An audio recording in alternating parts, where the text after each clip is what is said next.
Assalamualaikum. Hari ni kita buat nota sikit. Pertama, definisi pembiasan. Mesti ada perkataan merambat, fenomena merambat dari medium yang berbeza. Berbeza dari segi apa? Ketumpatan. Apabila medium dia berbeza ketumpatan, dia akan bermakna berbeza kedalaman. Contoh. Kat sini Contoh, awak ada air yang lebih dalam dengan air yang lebih cetek. Ni ombak, air dalam. Yang ni gigi air dekat pasir.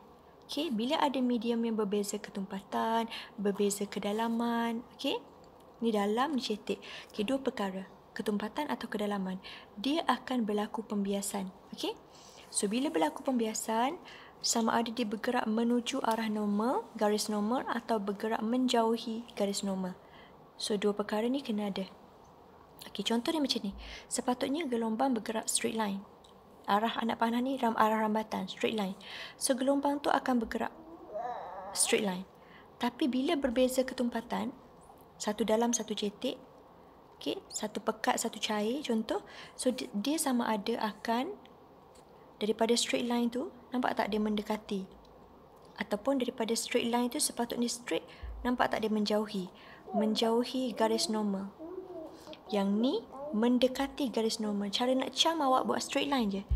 Daripada straight line tu awak nampak arah dia tu belok sikit, mendekati. Ataupun daripada straight line tu awak nampak arah dia tu menjauhi. Macam ni, tengok jari saya. So, ada dua cerita saja, menjauhi atau mendekati. So, jadual ni penting tolong salin dalam nota poket awak. Apabila dia merambat dalam ketumpatan atau kedalaman yang berbeza, frekuensi dia tak akan berubah. Tidak akan berubah. Yang berubah adalah laju, lambda dan arah. Sama ada kalau lambda berkurang ataupun hal laju berkurang, atau lambda bertambah, hal laju bertambah. Mana-mana. Sama ada dia mendekati atau sama ada dia menjauhi.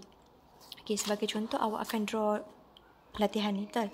So, yang ni dia tak ada masalah. Straight je.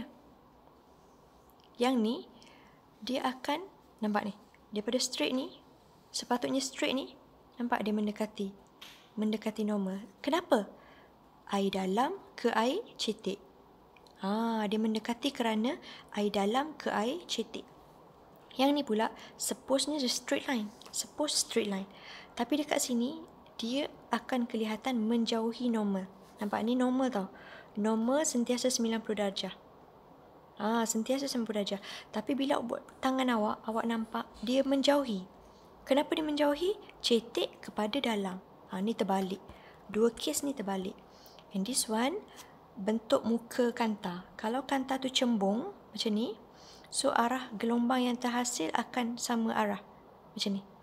Sampai ke titik sini, dia akan switch. Dia akan menumpu. Maksudnya macam ni.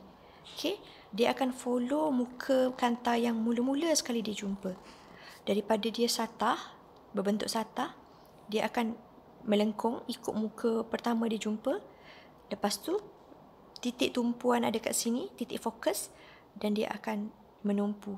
Gelombang itu akan jadi macam tu pula. Ni arah bentuk gelombang. Yang ni pula bentuknya kanta cekung. Macam awak cekungkan pipi awak tu. So, bila arah cekung ke sini, bentuk gelombang tu akan follow bentuk muka pertama tu. Dan ini adalah bentuk mencapah. So, bila bentuk mencapah, dia akan berbentuk keluar macam ni. So, ini dia punya situasi.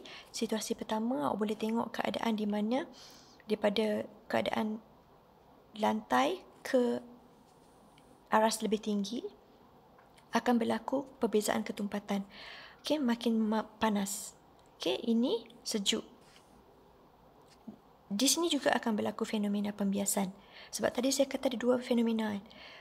Punca. Pertama, pembiasan disebabkan oleh punca cetek dalam. Dalam cetek. Macam ni. Dalam cetek. So, akan berlaku pembiasan. Sama juga dengan awak minum air. Minum air, awak letak straw. So, akan berlaku straw tu seperti membengkok tau. Kenapa dia membengkok? Sebab awak memandang gelombang dekat udara dengan gelombang dekat air. Berbeza ketumpatan. So, dia akan membengkok. Sama macam ni. Ketumpatan rendah, ketumpatan tinggi disebabkan oleh haba. Okey. Ketumpatan rendah, ketumpatan tinggi. Disebabkan ada perbezaan haba kat sini, suhu, dia akan membias juga. Okey. So dekat sini pun pembiasan, awak nampak kedalaman, cetek. So bila ada perbezaan medium, dalam dan cetek, pembiasan berlaku. Dalam, cetek. Dalam cetek, berbeza medium. Pembiasan juga berlaku. Pembiasan tu pembengkokan lah. Tempat yang dalam, lambda dia akan besar. Tempat yang cetek, lambda dia akan halus. Bila dia kembali dalam, dia akan besar semula. Okay.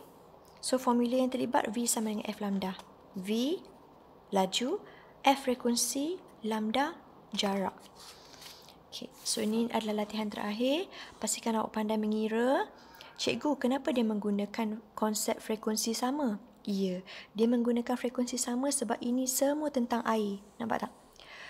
Apabila satu penggetar bergetar dalam gelombang air sehingga ke hujung air, hujung cetek ni, soalan ni, semuanya tentang berkisar medium yang sama, medium air. So bila medium yang sama, awak kena anggap frekuensi mereka sama. So bila frekuensi sama, tengok formula ni, F sorang-sorang, lambda pindah jadi bahagi, darab jadi bahagi. So awak akan dapat F sama dengan V per lambda. V per lambda apabila frekuensi sama, maknanya V per lambda sebelah kiri sama dengan V per lambda sebelah kanan. So awak akan dapat persamaan macam ni. So ganti nilai, nanti awak akan dapatlah soalan punya jawapan. Okay? Konsep dia satu je. Bila medium ni jenis yang sama, cecair yang sama, contoh air, so awak kena guna konsep frekuensi tidak berubah. Ni cara melukis, tadi sudah terang, dan ini pengiraan yang masih menggunakan formula yang sama.